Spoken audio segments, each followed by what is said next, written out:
Shalom, selamat pagi Bapak Ibu dosen dan teman-teman semua.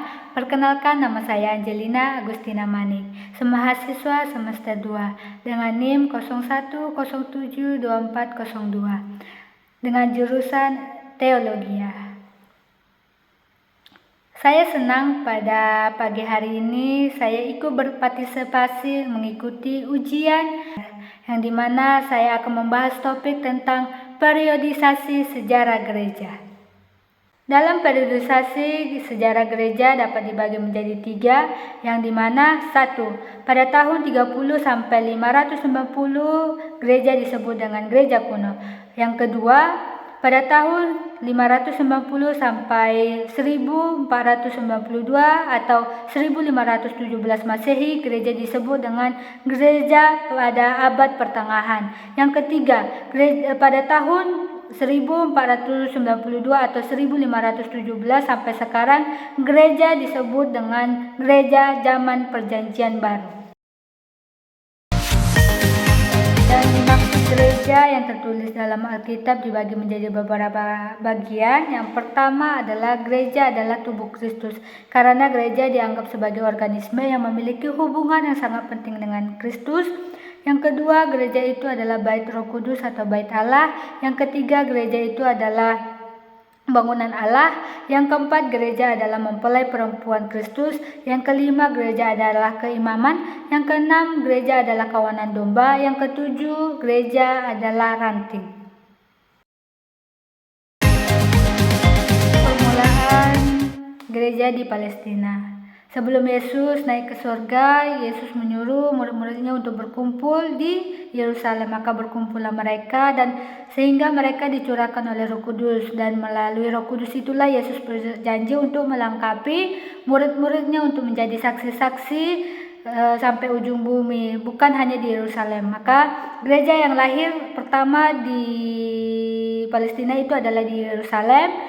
Maka Petrus dan murid-murid yang lainnya pergi ke Yudea, dan Filipus serta murid-murid yang lainnya juga pergi ke Samaria dengan sekitarnya. Itulah sejarah permulaan gereja di Palestina. Kita masuk ke sejarah permulaan gereja di luar Palestina. Nah, ketika Yesus sudah berjanji untuk melengkapi murid-muridnya untuk menjadi saksi, maka tersebarlah murid-murid Yesus ke luar Palestina, karena mereka sudah menyebarkan Injil ke dalam Palestina. Maka mereka pergi ke luar Palestina, seperti Petrus, dia menginjili di Roma. Yang kedua, Paulus itu menginjili di Asia Kecil dan Eropa.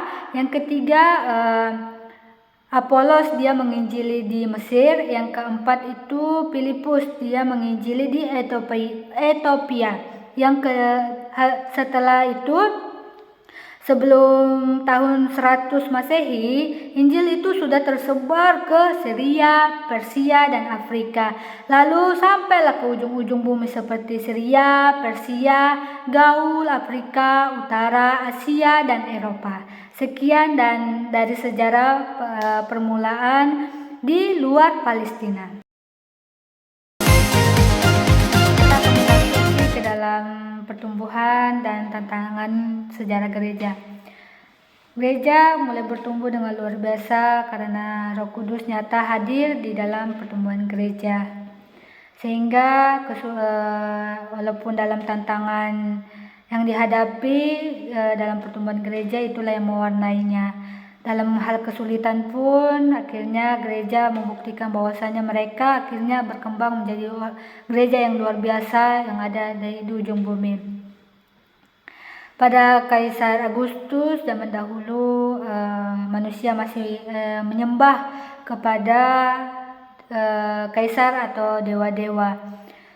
Ada juga agama Yahudi, tetapi mereka tidak diharuskan untuk menyembah kaisar.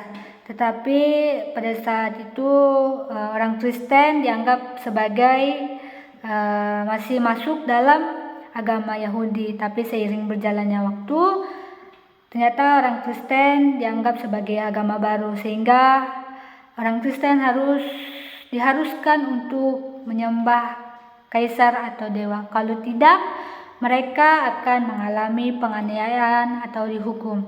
Tetapi bukti dari kesetiaan yang dibuat orang Kristen inilah yang mewarnainya, yang dimana bukti kesetiaannya itu penganiayaan yang dialami mereka yang dilakukan oleh bangsa-bangsa Romawi pada saat itu. Maka karena mereka tidak mau untuk menyembah kaisar, maka mereka akhirnya dianiaya dengan dibakar hidup-hidup, terus dibunuh, dagingnya dikasih kepada anjing, pokoknya lain sebagainya yang saat ini mungkin sulit untuk dilakukan ya di perbuatan-perbuatan itu. Tetapi itulah yang menjadi bukti kesetiaan orang Kristen untuk menumbuhkan gereja dan iman orang percaya, sehingga tersebarlah sampai ke ujung bumi. Nah, sekian dari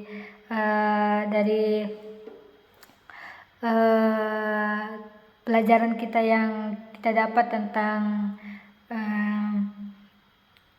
hari ini, yang dimana tentang permulaan gereja di Palestina dan di luar Palestina, dan juga tantangan dan pertumbuhan gereja, dan juga dispolidasi sejarah gereja dan juga gereja yang ada di dalam Alkitab. Sekian dan terima kasih, semoga bisa dapat menambahkan wawasan dan juga bermanfaat bagi saya dan kita semua. Sekian dan terima kasih, shalom.